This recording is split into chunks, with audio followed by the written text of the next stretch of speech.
Well, good morning, good afternoon, and good evening from wherever in the world that you're joining us on cyberexchange.ca. This is the last session of day 2 of the Beyond Borders Women in Cybersecurity Conference, and today's focus has been on women leaders as well as men allies across the Middle East. We've had perspectives from Dubai, Qatar, Kuwait, Saudi Arabia, and even from the Indo-Pak diaspora in the Middle East. And if there's one thing that we learned throughout the day, or evening, or afternoon, depending on where you've joined from, is that role models in cybersecurity don't just tell you what to do, they show you what to do. They do it alongside with you. And in this closing session, I'm going to be speaking to 3 phenomenal women leaders in the space of cybersecurity in the Middle East as they share their stories and challenges, how they learned for themselves the ropes of cybersecurity, being a woman in the Middle East, maintaining their religious, ethnic, political identities, and more importantly, giving back to their communities and becoming a role model for other women in the space of cybersecurity. My name is Ali Hirji, and all of you know me as the host of the Power Hour on cyberexchange.ca. I'm also a full-time faculty at Durham College, teaching in both AI and in cybersecurity.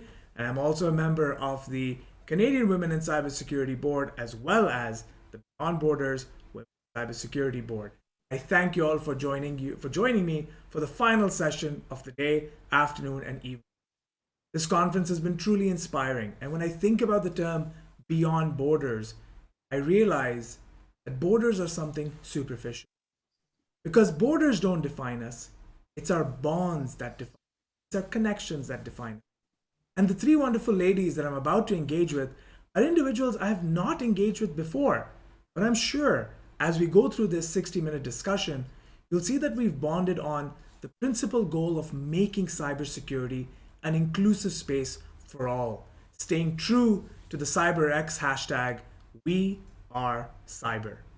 Without further ado, thank you again for joining us, and I'm going to ask these 3 wonderful individuals to introduce themselves in a very particular, unique flavor. To begin with, I'm going to ask Dr. Reem to tell us 3 things. Number 1, tell us what she does, where she works, where she's joining us from, and to tell us who was a role model to her in inspiring her career and phenomenal growth in the space of cybersecurity. Dr. Reem, welcome, and over to you. Thank you so much, and thanks to CyberX for this wonderful event. And the title really relates to us, where we are really a woman beyond borders. I'm very much glad to share this platform or this panel with my colleagues and women leaders here. My name is Dr. Reem Al-Shammari.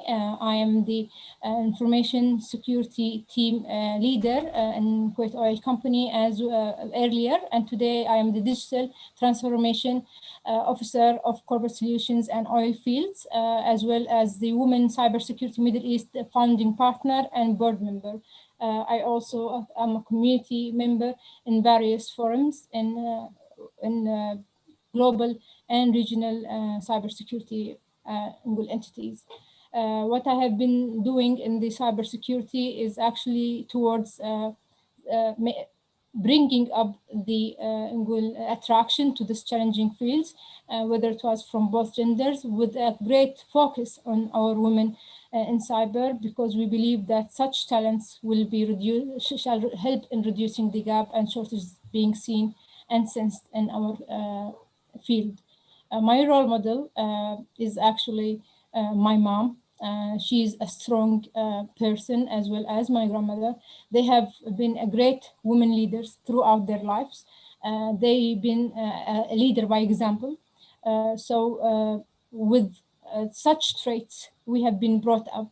And also seeing my father as a role model in his career, I managed to merge the traits of both leaders in my life, whether it was from my mom and my father as well, into becoming today's leader, and where I also lead by example my fellow leaders, or my followers in my teams, or even our groups and let's say forums as well.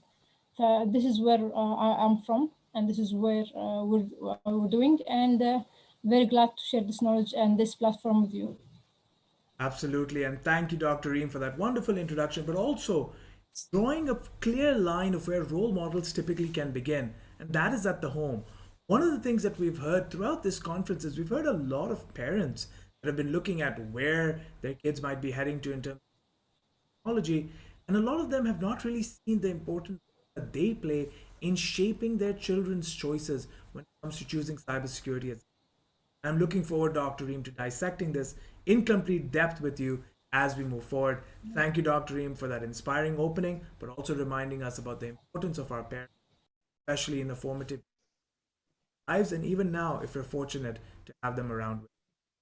Thank you. I'm going to turn over to Nisreen now. And Nisreen, I'm going to ask you to tell us where you're joining us from, tell us a little bit about the work that you do, and give us your perspective on a role model or the concept of a role model, the life of shaping somebody in cyber. Nisreen. Hi, good afternoon from Beirut. I'm joining you from Lebanon. And very glad and happy to be with you here, and privileged to be joining the wonderful ladies in this panel. And thank you, CyberX, for this opportunity. I work in the financial sector. I have originally studied computer and communication engineering, and then gradually moved to the IT security. Currently, I work in information security and business continuity, so we're responsible for running the information security management program, and mainly from governance, risk, and compliance perspective for the local and the regional entities of the group. And as well, we drive the business continuity planning. Currently, also, I'm the past president of ISACA Lebanon chapter, and she leads tech liaison and ambassador here in Lebanon. And also, I'm a proud member of Women in Cybersecurity Middle East. Now, if I want to talk about role models, I cannot but just agree with Dr. Reem. Actually, if I want to talk specifically about cybersecurity, as I told you, I don't have someone specific who was in cybersecurity and I wanted to follow their path. But I was really inspired specifically by my mom, because she was always encouraging me to pursue this domain. Now we will talk later about how things are stereotyped here about computer engineering and security for girls, but she encouraged me, and as well she encouraged me to work more and to take extra activities beyond my work to help develop myself in this domain and develop as well my general communication skills and leadership skills. Also, I'm generally inspired by really every person who struggles, who works hard to achieve and to move forward, people who achieve their dreams. And I'm inspired by the people of my country who, despite all the struggles that we have faced in this part of the world, we're still surviving, we're still able to proceed, and hopefully we'll get over the circumstances that we are facing now. So basically, this is in brief about me and about what inspires me in general. I think both of you, and I can't wait to hear from Nooreen, but both of you have really given us a flavor of how folks in the Middle East understand life despite adversity, despite consistent and constant adversity. And one of the things that you've really emphasized here is that when you get inspired to join the cybersecurity space, not necessarily because you saw somebody else in cybersecurity, or not because you saw somebody take a particular certification. It's because of certain qualities that they have. One of the most important qualities in cybersecurity professionals is that of commitment and consistency. And these are things we can learn from a whole bunch of other people. I say this all the time, don't let your formal education come in the way of your learning. And Nisreen, thank you for emphasizing the importance of learning constantly. And we're going to come to that as we move forward in this discussion. And with that, I'll take flight to another destination in the Middle East and ask Nooreen to A, tell us where she's joining us from, tell us a little bit about the work that she does, and an example for us. What has been the impact of a role model in her life and how she's used that to shape her perspectives in cybersecurity? Nooreen, welcome and over to you. Thank you so much, Ali, for the opportunity. I am really grateful for CyberX platform to bring us on screen here to share our struggles, we should say, as a woman in cybersecurity or a woman in ICT. I'm Nooreen Syeda Nair, joining you all from Oman. And I am basically a mother. That is my identity, which I take it very seriously, because for me, to be, my uppermost responsibility is to keep my children safe, who are all, as of now, are on digital platform. And as for my role models, I cannot agree, as I said, with Dr. Reem and Nisreen, are my parents. They have been the biggest role model in my life, and not because they are my parents, because they decided and trusted to invest in me where I failed. Because I failed in sciences badly. So my dad said, okay, you failed in sciences, let's try new science. And that new science was computer science at that time. And it was very new, and it was all in the men world. There were no women in that area at all. And they took a decision to invest in me there. So he told me, let's start with a clean slate and try this, and I'm sure you will do wonders there. I had no confidence, but he had a confidence in me. My dad was an electrical engineer, and he loved to go into remote places and take electricity with him and lighten up people's houses. And he said, it brings me pleasure to see the people's bright face when I bring light to their house. And I want you to do the same, to make a difference in people's life in some way or the other. So I think that is one of the reason he named me Nooreen. And he said, it is like, it's a form of a multiple lights. But at that time, I did not realize what he meant and what was his vision. And he always wanted me to work towards bringing a difference into people's life. So that is where, I started my education. And then when I moved here to Oman, I found ISACA. This ISACA had given me a platform where I could serve on the board, and I could serve the people, and also I could bring in a difference to their life by providing a programs to them, taking initiative for educating them. And I chose a field of education because I felt that to influence anyone or to make any difference, education is the best way to do that. Because the little time that you spend with people, with your subjects, it really makes a difference, and what they take away from you. So I love it, and I love being mentor to them. And this is what drives me forward to be a role model, and I take a inspiration from those people. Thank you so much for this Fantastic, Nooreen. And I opportunity. couldn't have agreed with you more. Is that when it comes to your education and learning, do not leave any stone unturned. Travel even to the furthermost corners of China if you have to. As the saying goes in the Middle East, and as the saying goes in Islam, education and learning is absolutely paramount to our progression. But I also think you've really emphasized something. I think the metaphor of light is particularly beautiful. Here in Canada, we often say that it's not the dark alleys that scare us, it's our own light. Because when we truly realize our potential and how far we can go, we're truly shocked at the capacities that we have as individuals. And once again, thank you for crediting our parents and our support systems with allowing us to see that light within ourselves and being that light for us to see our maximum potential. Thank you for that fascinating introduction. And to all of our audience members listening, feel free to drop questions in the live chat. If you're not comfortable dropping it in the live chat, you can direct message me. Shout out to the Cyber Exchange team because I have a feed here that gives me all of the questions and I'm looking forward to asking them as we proceed. Dr. Reem, I'm going to begin with you if I have your permission. You know, both Nooreen and Nisreen made mention about this aspect of you could fail, like you can make mistakes. The promise of failure is that you can fall down 7 times, but you can get up 8 times and you can grow from there. Can you tell me a little bit about cybersecurity education in high schools? How, or early stage cybersecurity education? Can you tell me a little bit about how you've been helping young learners with understanding the potential that they have in the cybersecurity space in the Middle East? Dr. Reem? Okay, thank you so much. And thank you, Nisreen and Nooreen, for inspiring us with your stories. Actually, those who are attending the panel learn a lot, and we as panelists learn a lot from each other by sharing these insights. And this is one of the joys I experience every time I join a panel with a wonderful and insightful people in the panel. So how do we educate or encourage people to learn in the cybersecurity? All of us knows that cybersecurity is a rapidly changing and improving and developing with the new techniques and new scenarios and new technologies that is rapidly being increasing and introduced to our Google era.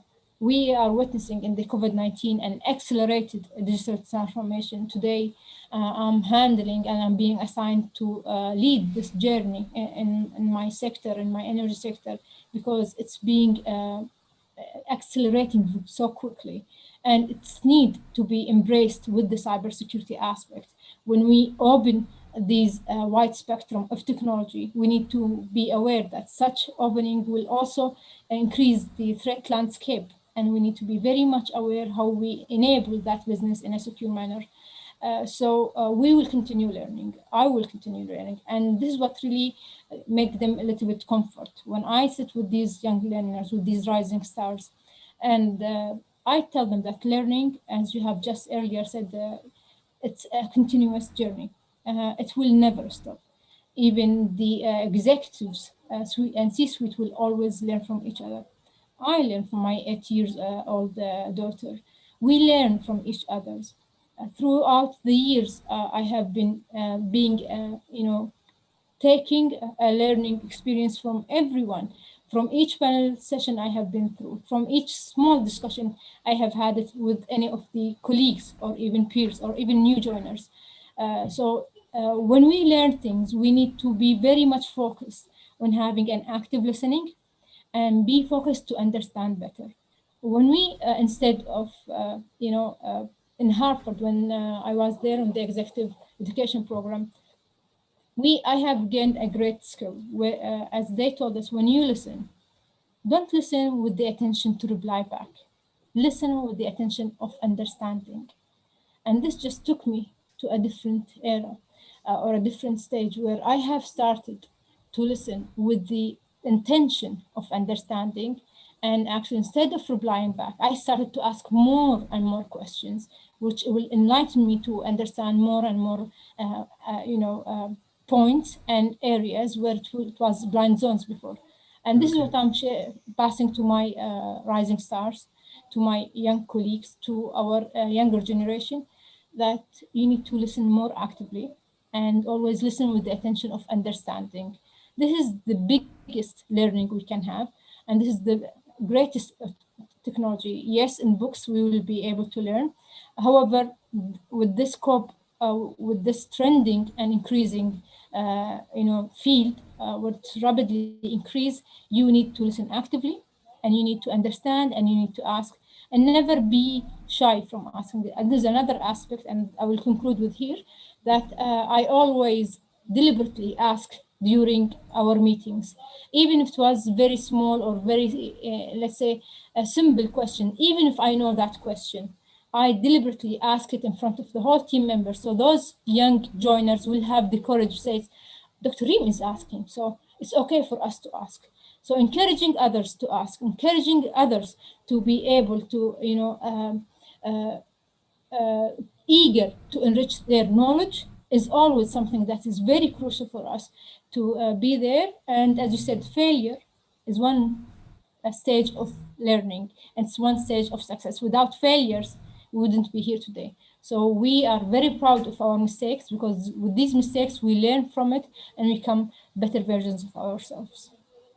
Dr. Reem, thank you so very much for again another very profound analysis. And I'm trying to take notes, mental notes for our audience, because we have individuals who are looking for role models, but also individuals who, much like yourself, are inspiring or aspiring to become role models.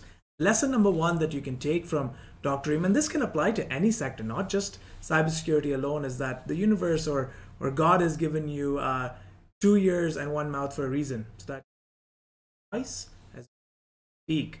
And I'm hoping to stay true to that principle, because there's so much learning to be had here. Dr. Reem, thank you so much for that. I'm going to take flight from your location and go into beautiful Beirut again. And I'm going to bring Nisreen into the conversation and then go to Nooreen. And Nisreen, one of the things is, if we extend from what Dr. Reem had said, Nisreen, one of the things that you've done is not only do you guide a lot of youngsters, a lot of newcomers in the space of cybersecurity, and tell them what to do and show them what to do, you also let them see how you're doing it. You're very active on social media. You're on different groups from ISACA to WISIS and whatever else have you. Can you tell us a little bit about how you're acting as a role model and letting other aspiring individuals see the work that you do? How are you sharing your work with them and sharing your skills? Thank you for the question. Now, I believe one of the best advantages of COVID is the borders removing.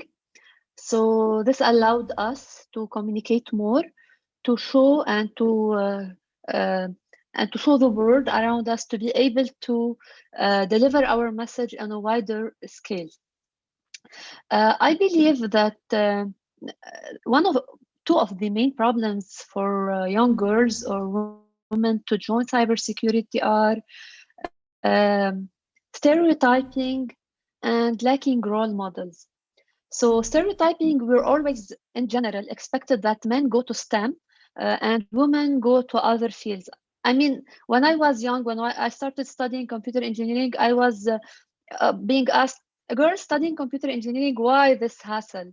And I believe many girls, especially who are at my age, had this issue, and we were a minority in the university, and when I started working, I was the only girl among guys. So this will intimidate many girls to go into this domain. So they would think, why should I bother going and fighting? So this will intimidate them. And as well, I believe they need this stereotype to be broken, and they will need some type of mentorship and role models. Now, as I told you, I didn't have one person who was a role model or one type of a person who had took my hand and showed me the steps. I had to discover many steps on my own. I had to work on myself. I had to do several volunteering activities, not just in cybersecurity, but to develop my communication skills, my leadership skills, so that I gain this confidence to speak and spread the word. And that's why I want this message to reach more audience. So, and now with LinkedIn and with all these opportunities to speak, to interact, I believe this will help many girls who have this hesitance, so they can see women who resemble them. Because if I see someone who doesn't resemble me, I will not be inspired, but I want someone who looks like me, who has the same challenges, maybe living the same circumstances. I say, okay, if she can do it, then I can do it. And I believe it's not just being a role model or trying to show that there are ways for you to show, but as well as to finding allies. And this is what I tried to do when I was in ISACA Lebanon chapter, first as education committee chair and then as the president. I was on the minority on the board, and as well during events. Sometimes I'm the only girl, whereas there are 40 or 50 men attending. So I tried to do maybe events during the day so that more women can join. I try to also advocate for men to advocate for women so that they encourage maybe their wives, their daughters, or their colleagues, so that things will become easier for girls and women who want to go into a domain that may be struggle, that may be challenging for them. And as well, I try to relay the message that cybersecurity, it's not just about technical skills, because some girls think, okay, I'm not good at technical. Well, you don't have to be a hacker to be in cybersecurity. There are several domains that we can join in cybersecurity, but cybersecurity needs the efforts of everyone. So if you're a girl who likes to communicate, we have a huge demand for security awareness, people who communicate awareness, people who communicate education. We need people who inspire others. So I try to relay several messages to encourage people to break stereotypes. So it's not just men, there are lots of women. So I try also to like and share the what other women and other communities are doing. Try to participate in panels where they are encouraging women to join, so that things become natural.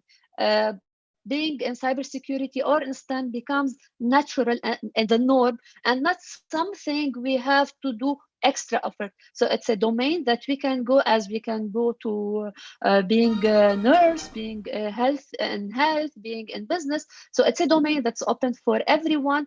Choose whatever you like and you feel fit for your personality and for your career aspirations.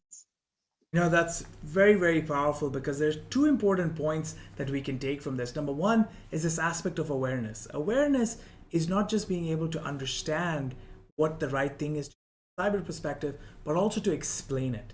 And that takes us to the second point, is that you've worked really, really strongly in giving women, young learners, a voice in the space of cybersecurity.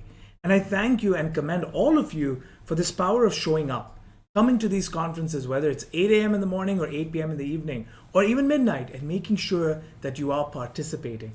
So thank you very much for that. I want to work with your perspective just a little bit by bringing Nooreen now into the conversation.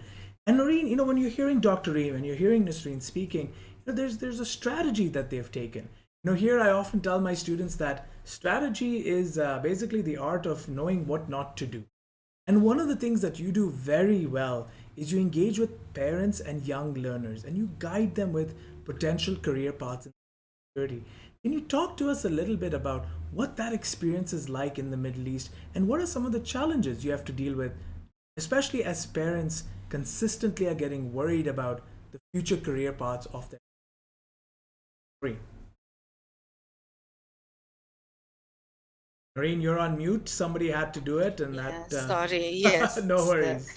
I would add on to, before I take your question, I would like to add on to what Dr. Reem and Nisreen has said. I really agree with them, especially Dr. Nisreen, that I share the same story, that even I was,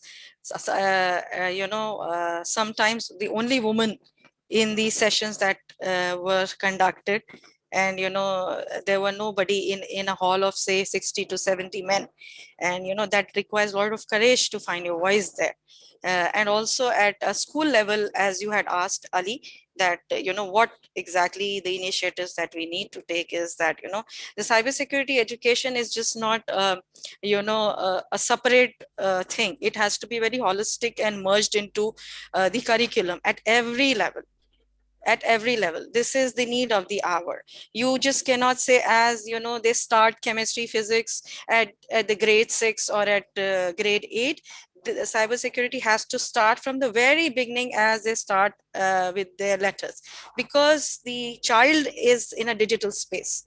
The child is accessing a digital world to educate him or herself, and they need to know what is secure and what is not secure, what is good and what is bad, what is threat and how exactly to combat it.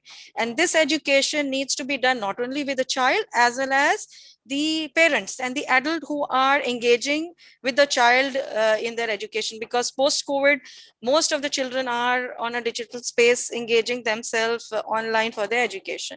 So they must know, the mothers must know what are the threats involved, what are the cyberbullying, how exactly to safeguard themselves, emotionally, how it affects their children. So this needs to be weaved into as a complete holistic approach. In fact, when you say their fathers are in the cybersecurity domain, but still they are not educated, still they are not aware. They are doing a lot of cybersecurity technical work, but still they are not adhering to the best practices. So that awareness and the education needs to be done. That is very, very necessary.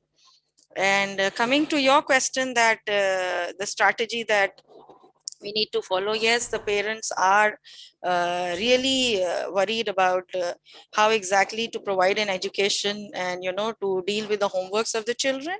uh, it is a big challenge to everybody, to find the silver bullet. And as of now, there's no silver bullet. We are all groping in dark, trying and testing different strategies, how exactly it works. And the thing is, every individual is different, and every individual's take to the cyber is different. Their interest is different. So for them, cyber security is very different. So catering to the individual need is very challenging. We cannot have a generalized umbrella which fits a fit for everyone. There has to be a customized approach to educate people to how safeguard themselves, and what steps they need to do. That needs to be done at the earliest, because for schools it was keeping students safe had always been on the desk. It was never there. But now, as they are forced into digital transformation due to post COVID, the parents all over the world are looking for ways to keep their kids learning while they are not attending classes in person. The academic institutions are trying their best to provide the persistent education. So here, what I would say is this: cybersecurity is a personal business, at individual, at community, at regional, at government, or a country level. So this pyramid needs to be followed.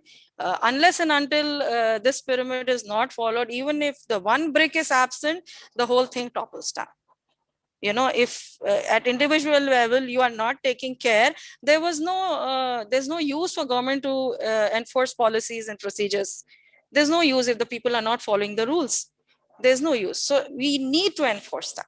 That is the one approach that I think would really work well.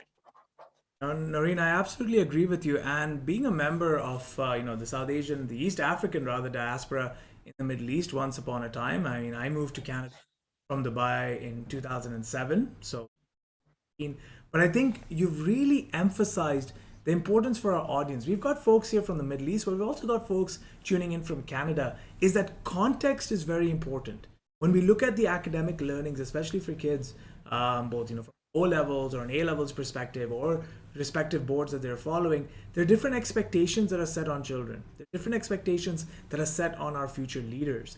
And some of these conversations about getting them to study something that may not be in the curriculum can be very uncomfortable for some parents.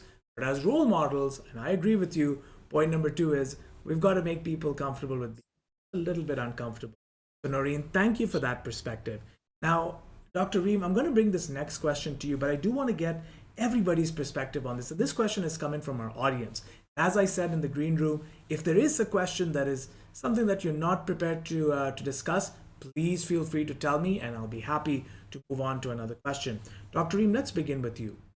Here in Canada, for example, we faced numerous challenges, whether it was the post 9/11 world or post, we had the Toronto 18 experience over here, and a lot of Islamophobia, for example, emerged in these communities. One of the movements that we had in Canada was a movement that was celebrating women who wore hijab in technical workspaces, in workspaces in general. The ad line said, Don't judge me by what's on my head, rather judge me by what's inside of my head. Dr. Reem, can you tell me how important has it been for you as a woman in hijab, you as a role model? How has that influenced a new wave of enthusiasts in cybersecurity? And how are women now looking at you and getting more empowered to get into this technical, but more importantly, this holistic space of cybersecurity? Dr. Reem, let's get your perspective first. Thank you so much, Ali, for this wonderful question. I believe we lead by example, and to be successful is a live evidence rather than just put theories or just give motivational words and let the others act. We be at the forefront, showing them how successful we can be and how we can lead critical national infrastructure and securing such very strategic positions and succeed at various levels, national, regional, and global, with playing a huge community role within our cybersecurity community, is a live evidence that, as you have just referred, do not judge me by my looks, however, judge me with my brains and how I think. And this really a true empowerment to every woman, not only to us as Muslims or to us different religions. We need to be judged on how we think, on our qualifications, on our capabilities, not how we look like, whether it was gender or religion or color. We should always embrace and promote diversity and inclusion. And we should respect each other's freedom in these borders or in these limitations. When we built our women cybersecurity, let me just give you an example of that. Our women cybersecurity Middle East embraces all the women in the region, whether they were Middle Eastern or they are having the Middle East as a settlement land where they are taking this career and their or even studying it or having it as a passion. But we embrace all women from different colors, from different genders, from different religions, because we believe that we have one thing in common, which is our passion towards cybersecurity, our passion to secure our community and making this world better. So I always tell our ladies, never think that your religion, Islam, will ever be a showstopper.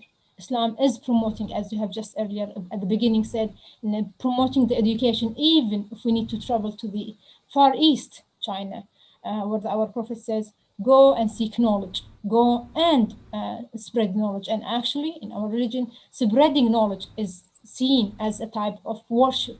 So what we do here, spreading the knowledge, sharing the knowledge, in embracing and promoting and motivating our younger generations to go and lead and make our community much richer. As Nooreen said, spread the cyber awareness culture, make our society a more cyber aware society where we secure our new digital lives, the lives that is now becoming a more digital. Digital means a physical with a digital life. So our lives has become today. What we're doing today is a type of digital, because instead of us sitting around each other in chairs in a podium or in a stage, now we're sitting in front of a camera and we're virtually meeting with each other and sharing thoughts. So this is the digital world there, and it will always be where we stand from, what's the added value we'd like. And I will always encourage our ladies, and I do receive many messages on that aspect, يعني many messages, sometimes from people, and many times actually from people who I never met, maybe I will never meet in person. Some of them are parents to younger girls. Some of them are colleagues in my big, huge corporate. They say, we are parents. When we look at you, we look at something that we're proud of. We say to our girls, leave that phobia that Islam is forbidding or hijab will forbid. It's you who you believe in yourself. Nothing can ever stop you from reaching your goals except your own self. The only barrier for each person to reach his dreams is our own selves. We can either leash ourselves to reach to our goals, or we can let others, we will give others the power to influence us and to prevent us from reaching our goals. So believe in you, who you are, believe in your values, believe in the purpose of life that you have settled there.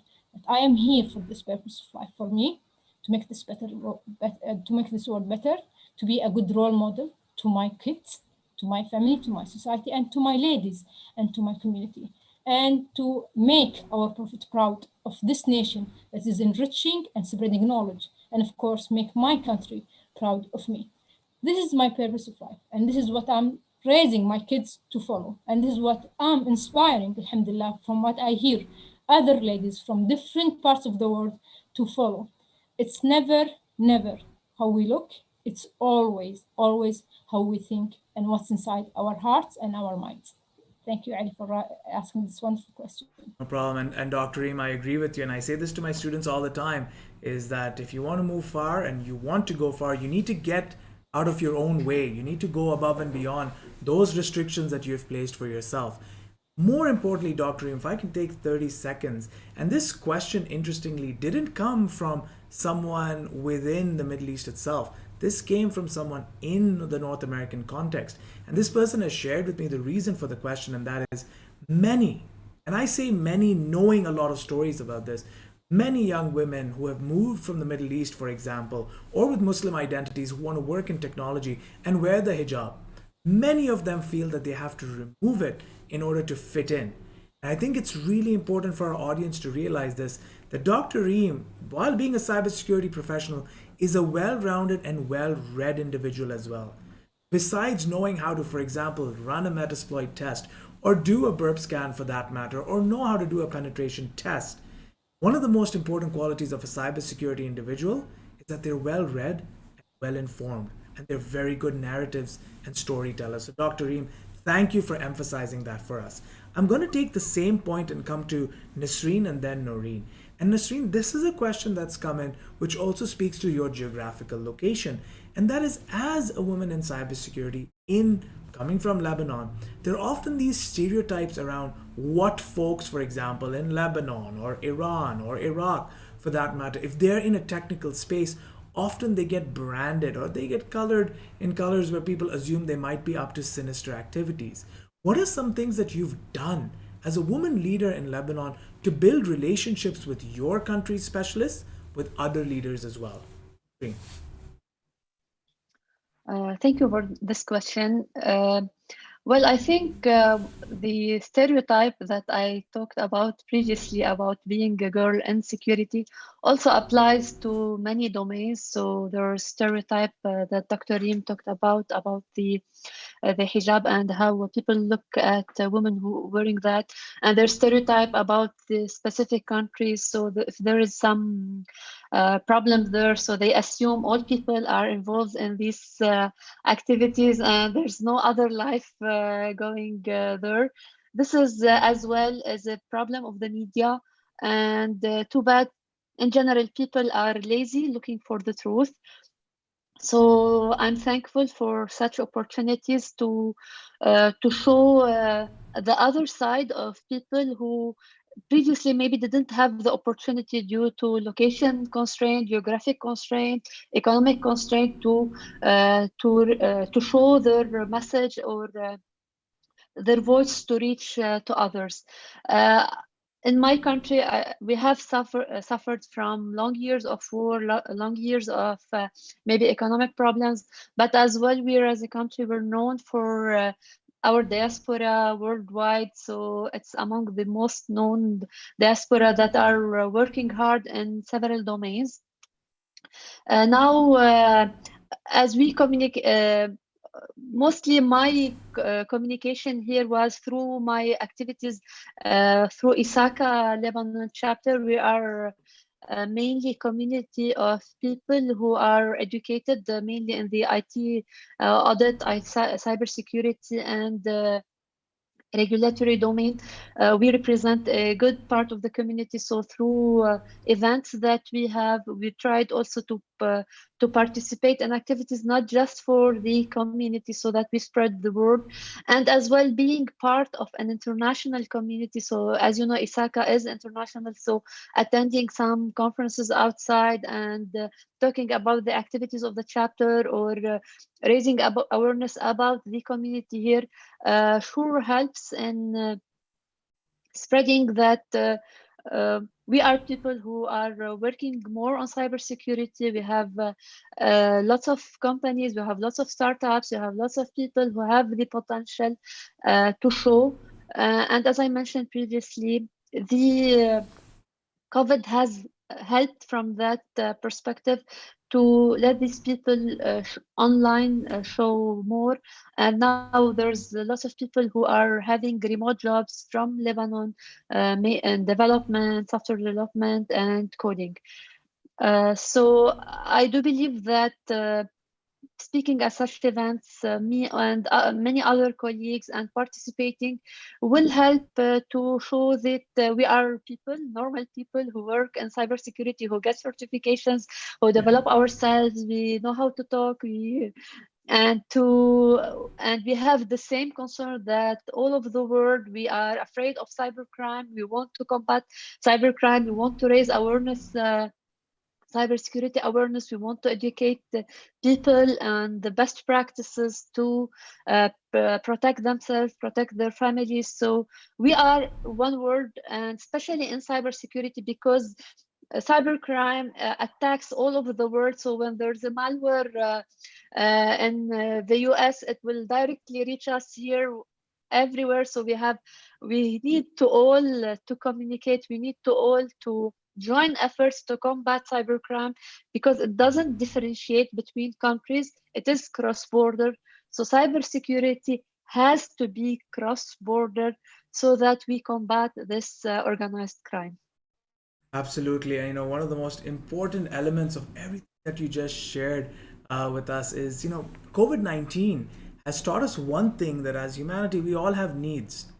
And to our audience, I've got quite a few listeners who have joined in from North America and across Europe, etc. Often we see this is that we, especially those of us in the West, tend to think it's our responsibility to speak to folks in the Middle East, for example, and come and give them the benefits of our wisdom. But instead, what COVID has also taught us, look at the way the COVID strategies have been rolled out in some of those countries. Look at, for example, Dubai and how they've combated the virus. And there are lessons to learn from the Middle East.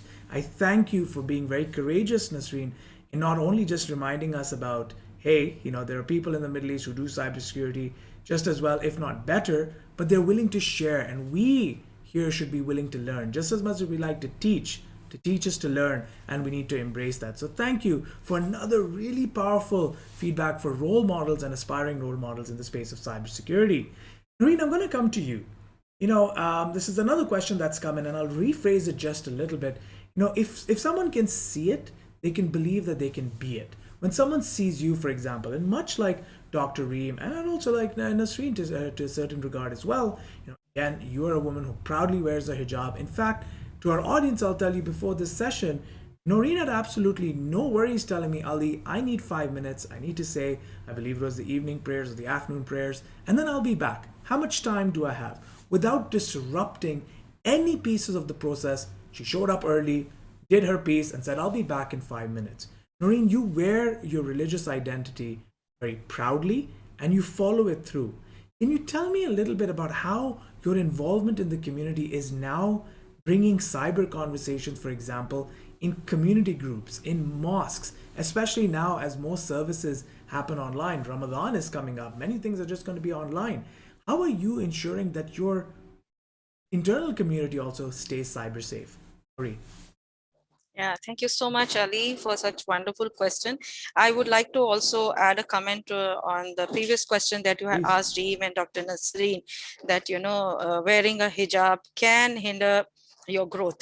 But I would like to say that, to succeed, you have to come out of your comfort zone, not out of your identity. Never leave that. Remember that. If somebody is asking you to take off something, asking you to shave your head to work for them, will you do that? Or asking you to cut your arm to come on board and they'll pay you a salary. Will you do that? Same goes with the hijab. Your hijab is your identity and you must wear it in spite of all the hurdles. If that job has to come your way, it will come. If it does not allow you, leave it. Leave it. There's no need. Because, you know, if you want to compromise on your identity, you will have to go on doing it. People will expect you to do that. And I really stress, especially people in Europe, in America, that stay on to your identity. It will definitely lead you towards success. Your work should speak for you, not what you're wearing on your head, not what you're wearing on your body. When you speak, you should speak. When you work, you should work in such a way that they are forced to hire you. They are compelled to get you on board because you're so good, you know, not because you're taking off a hijab for any this thing. So this is my advice for all young girls, all the women who are compromising out there, that if they take off the hijab, they'll get a job. I know there are a lot of women who really are in need to support their families. But again, I stress that stick to your identity, stick to your work, excel yourself. You know, don't compete with anybody, compete with yourself. You know, always look that what I can do little more to excel myself. Come out of your space, push yourself beyond your limits so that you become so good that people will have to hire you. This is my personal experience of my journey, which I'm telling you. The things will fall into place, believe me. You know, you don't have to compromise on any of your identity, of any of your values or your religious principles to get into worldly things. The world has been promised to you. You look at the examples in your history. The Khadija bin Khuwail, the first wife of a prophet, she was educated, empowered businesswoman. How she elevated people around her. She never had to, you know, compromise on identity. Look at Fatima Al-Fihri, the first woman who established a university, a Muslim woman within her domain. She established the university and the same standards all the world universities are being run. So she never had to compromise on anything. So be that example, be that standard that the world will follow. Not you should follow a compromised example of the world. This is my very strong advice. And coming to the community engagement, yes, at a community level, we had started the awareness session for, you know, at a various age level. Last time at Isaka at a community day, we were, you know, we had a very thorough awareness session starting from a very lower classes, from first grade till the adult women and parents and the families. And we engage them into awareness sessions and quizzes to keep them aware that what can happen on the cyber front when they are engaged, when their children are engaged into online sessions and online classes. And that was wonderfully dealt with, and everyone was very happy. They said we had never known what could happen and what children are facing on cyber world. And especially now when the Ramadan is coming, most of us will be online or at home. We will be missing going on to the mosque, but you know, you don't have to worry. You are getting all the ample time to be at home, to watch the prayer all over the world. You get an opportunity to talk to the world. The COVID has given an immense opportunity for me, at least, to talk to the entire world. You know, I could never fathom that I could speak to so many specialist speakers all around the world. You know, more than 72 countries. We had a session, we had in 2020, we had webinars from more than 72 countries, which we could never imagine. And I could never imagine talking to the world like this if we were not connected. And we had a standardized procedure that if at all somebody has to join the sessions, they have to start join in a certain way. There were some security procedures that need to be put in place, the way they have to join in, the code words and personalized links were given to them so that, you know, no other intruders can join in. So there are certain steps we took so to ensure the security of children and the security of the family and their identity, and which we tend to improve with time as we face, because we face a lot of other issues. And, you know, depending on how things come up, we are planning to improve on what we are doing, inshallah. Thank you, Ali. No problem. And Nooreen, thank you for being not just an inspirational voice and a role model for women, but for men as well. Personal story is that while you were discussing about the hijab and many women who are going into cybersecurity getting a little easy and being told indirectly that they need to remove it, many men as well. For example, myself, I remember it very well. My first software development opportunity where my beard was brought into question. Now it's a separate story because the beard is in fashion and everybody needs to sell beard oil. But I know what that feeling is like when you let go of your beard and when you know something's missing, that gap in your identity and how it comes to haunt you. Thank you, Nooreen, for those empowering words. We've got about 2.5 more minutes, and I promise you, ladies, we will have more discussions on this because there are a lot of questions. But let's try to stay true to the time because we do have to hand over to another team from here on end. Dr. Reem, I'll come to you, and then we'll have closing comments from Nooreen and Nisreen. Dr. Reem, this question I believe is directed directly at you. In fact, it mentions, ask this to Dr. Reem. Dr. Reem, a lot of women who get empowered, for example, in the Middle East to study technology often end up moving to North America and the UK to pursue higher education. Are you doing anything to create more higher education opportunities within the Middle East itself? Dr. Reem, I'll give you a minute to respond. I believe today we have higher educations, colleges within our region and the Gulf and in many Arab countries. Many programs, whether it was in cybersecurity or in STEM, actually in technology, are being offered through bachelor, master degrees and PhD researchers. In Kuwait, we have various PhD programs in that aspect, and I believe in our region and neighboring countries we have. In addition to that, with the virtual platforms, we have so many open opportunities without the need to actually travel there. Many of our kids, or even my nephew, is an online now studying for his Australia college where he used to study there in physically, but due to the pandemic, now he's doing his studies online. So with this pandemic, it offered to us these higher education programs, even if it was not really available today within our region. The online platform and the virtual platform can be gained and can be utilized to reach to these programs all over the world. So hopefully nobody will have to move away from his family and be a stranger. Hopefully they will be able to pursue their love and their eagerness to learn and keep on learning and from their home towns with their beloved ones, utilizing the new era of digital platforms.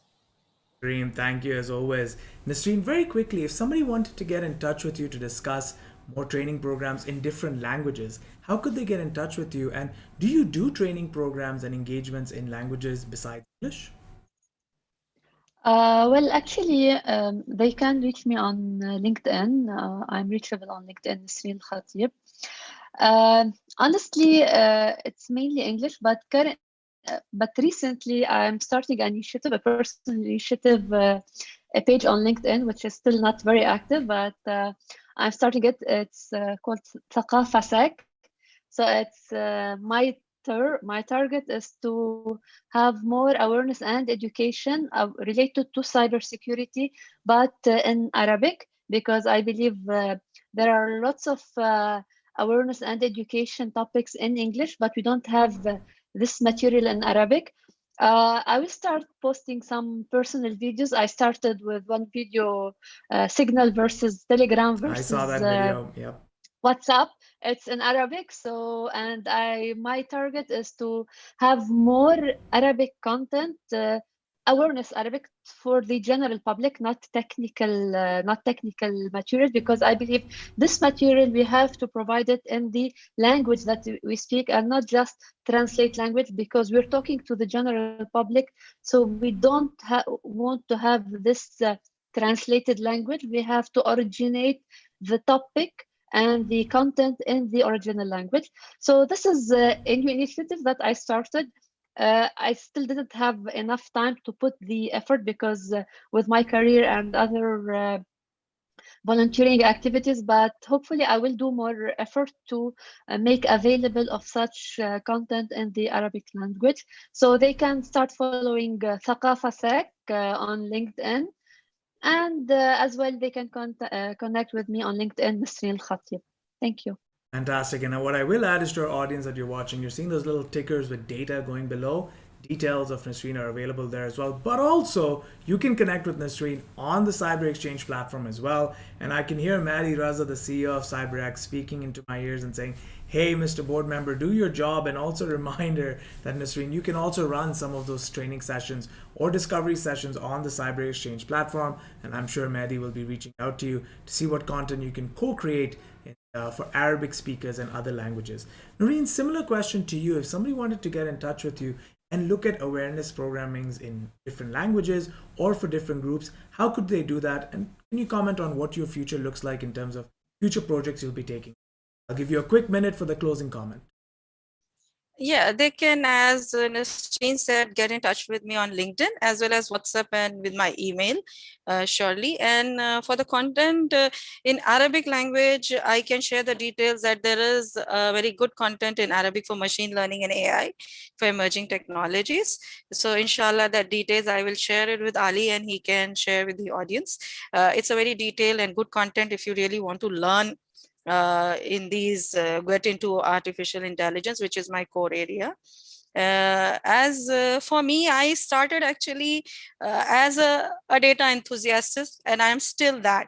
And you know, at that point of time when we were just young graduates and we were thrown into a room to digitize their records, which were all scattered in papers, huge records from wall to wall.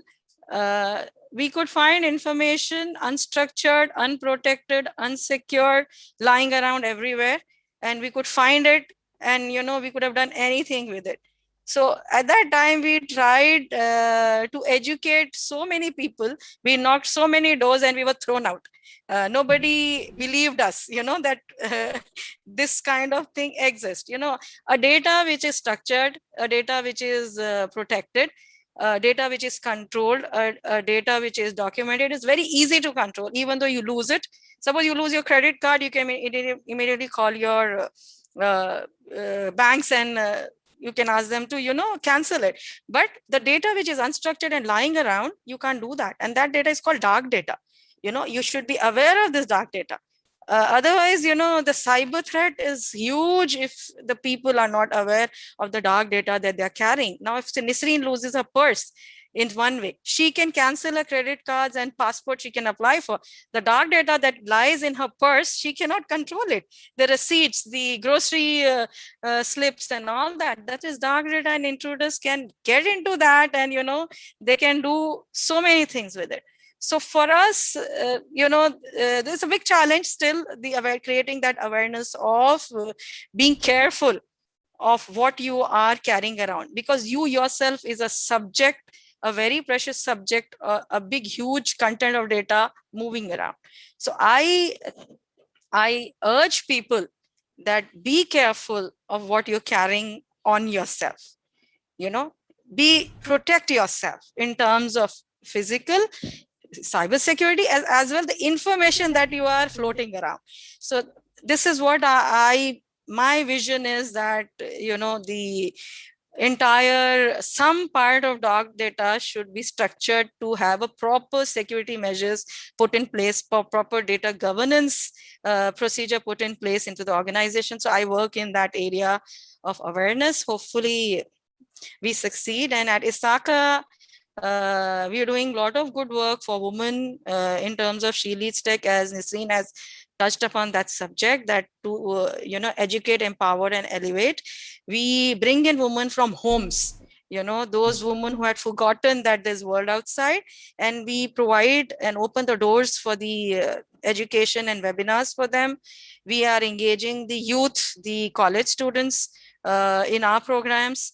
We are engaging the school students in our programs so that we can spread the awareness of the protection of their cyberspace. And hopefully this is just a tip of the iceberg. We still have a long way to go, but some change, we are trying to make a difference to the world, inshallah. And hopefully something may happen in future where I can see my kids in a more safer and cyber world. I couldn't agree with you more. And I like that you mentioned the dark data, because I mentioned this in another session, that the dark web is the world's third largest economy. And that tells you something about the data that we have floating and how that's being used. Ladies, we have come to the end of our time. I'm going to ask you to just stay on for another 30 seconds while I do some concluding remarks and we can say our goodbyes offline on Zoom. I'm going to thank you once again for joining and ask you that you stay on. But to our audience, again, I'll thank our panelists, but I also want to thank our audience for taking the time. I know that there are people who are in a time zone where I think it's 2 a.m. right now. I thank you for doing that. I thank you for being allies. I thank you for participating in this very important conversation. You know, you've heard this a lot, and I'll summarize in 30 seconds. You heard the speakers today not being afraid as role models to reference their cultures, their ethnic identities, their religious identities. And they've shown you the power of showing up. You know, the Prophet Muhammad once said that do not even waste a drop of water, even if you're in front of a running stream. What does that mean? Do not waste a drop of water, even if you're in front of a running stream. What it means is value each and every opportunity with you. Dr. Reem got a message from me 6 months ago, faculty member at Durham College, relatively new to the world of cybersecurity speaking, and she responded to me. Likewise, Nisreen got a message from Maddie saying, let's do something, and got something from our board saying, let's participate in something global. And she did without even knowing much about the board that we had. But she had the power of showing up. And the same goes to Nooreen. As role models, they take opportunities and they value it. Don't be like those people who know the price of everything, but the value of nothing. And more importantly, as women in the Middle East, as you're trying to make your space in the world of cybersecurity and create a room of your own, it's important to realize that challenges and difficulties will come your way. As Desmond Tutu said, don't raise your voice, raise the quality of your argument. Thank these ladies for putting quality arguments for why women, especially women in the Middle East, belong in the space of cybersecurity. My name is Ali Hirji, bringing a close to Beyond Borders Day 2. I thank you for joining. Stay safe, stay healthy, and we'll see you tomorrow at South Asia Day at Beyond Borders Women. Thank you.